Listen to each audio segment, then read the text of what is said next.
Le livre de l'émir Abdelkader, deuxième partie, Écriture, Histoire, Ethnologie. Chapitre 1er de la prééminence de l'écriture. Premier paragraphe. Il est certain que l'homme est sociable par nature, car s'il n'y avait dans la création que lui et les choses qui s'y trouvent naturellement, il mourrait ou sa vie serait misérable. L'homme a besoin de choses supérieures à celles que la nature seule produit. Ainsi, il a besoin d'une nourriture préparée. Les mets et les habillements ne lui conviennent que lorsqu'ils sont apprêtés et façonnés.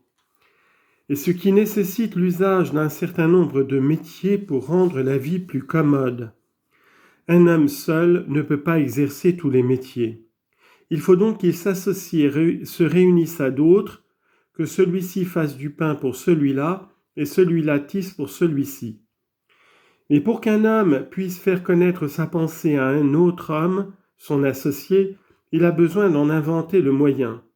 Il le trouve dans le signe, la parole, l'écriture. Le signe exige un témoin. La parole ne peut se passer de la présence et de l'audition d'un interlocuteur. L'écriture ne dépend d'aucune de ces conditions. Elle est le signe suprême d'un art propre à l'espèce humaine. La parole est plus noble que le signe, mais l'écriture est supérieure à la parole, car le signe ne s'applique qu'à l'objet présent, c'est un moyen de diriger l'attention vers un côté déterminé. Le signe ne peut être que d'une seule ou de deux espèces. Il ne peut faire connaître la diversité dans les choses. Ainsi, lorsqu'il désigne un objet qui a plusieurs qualités, on ne sait pas si par ce signe on a l'intention de faire connaître l'essence seule de l'objet ou l'une de ses qualités. La parole atteint ce but, car elle s'applique aux choses réelles et aux choses idéales, à celles que le signe indique et à celles qu'il n'indique pas. L'intention de celui qui parle se comprend clairement. L'écriture est supérieure au signe et à la parole, et plus utile, car la plume, quoiqu'elle ne parle pas, se fait entendre des habitants de l'Orient et de l'Occident. Les sciences ne s'augmentent, la philosophie ne se conserve, les récits et les paroles des anciens, les livres de Dieu ne se fixent que par l'écriture. Sans elle, il ne s'établirait parmi les hommes ni religion ni société. L'écriture est l'œil des yeux.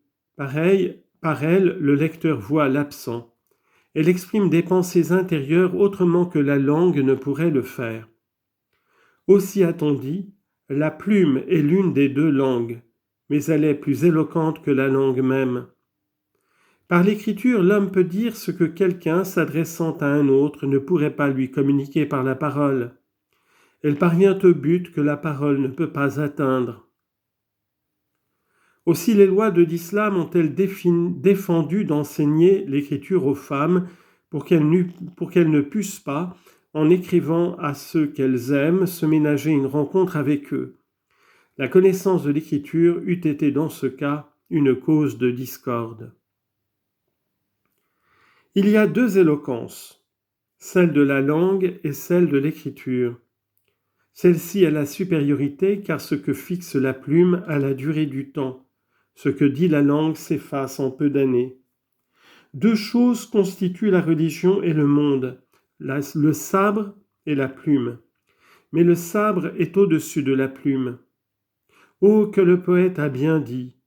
Dieu l'a ainsi décidé, le calame, depuis qu'il a été taillé, a pour esclave le sabre, depuis qu'il a été affilé. Nous avons dit que les qualités acquises par le travail ajoutaient à l'intelligence une intelligence de plus. L'écriture ajoute aux arts pratiques une plus grande utilité, car elle contient des connaissances et des vues nouvelles. Par elle, on passe des formes des lettres aux mots, des mots au sens, d'un argument à un autre. L'esprit, s'habituant chaque jour à cet exercice, parvient à acquérir la facilité d'arriver du signe à la chose signifiée. C'est par ce complément de l'examen rationnel que l'homme acquiert les sciences qu'il ignore et arrive à accroître sa raison et son intelligence. L'écriture, quoique plus utile que la parole, en dérive, mais on trouve dans la branche et ce qui est dans le tronc et ce qui n'y est pas. La meilleure explication qu'on puisse donner de l'écriture, c'est de dire le corps de l'homme se complète par la poitrine, foyer de la chaleur naturelle. Elle a besoin que l'air frais lui arrive de moment en moment afin de conserver son harmonie et ne pas se consumer. Les organes ont donc été créés pour l'introduction de l'air froid dans la poitrine. Si cet air restait un instant stationnaire, il s'échaufferait et se corromprait. Il faut qu'il sorte de la poitrine, et le Créateur, dans sa sagesse, a fait du souffle qui s'en exhale la cause productrice du son. Il a été facile ensuite de diviser ce son dans les diverses cavités où il était retenu, et cette division a produit des formes particulières qui sont les lettres. La combinaison des lettres produisit les mots. On attacha ensuite à chaque mot une idée, un sens particulier.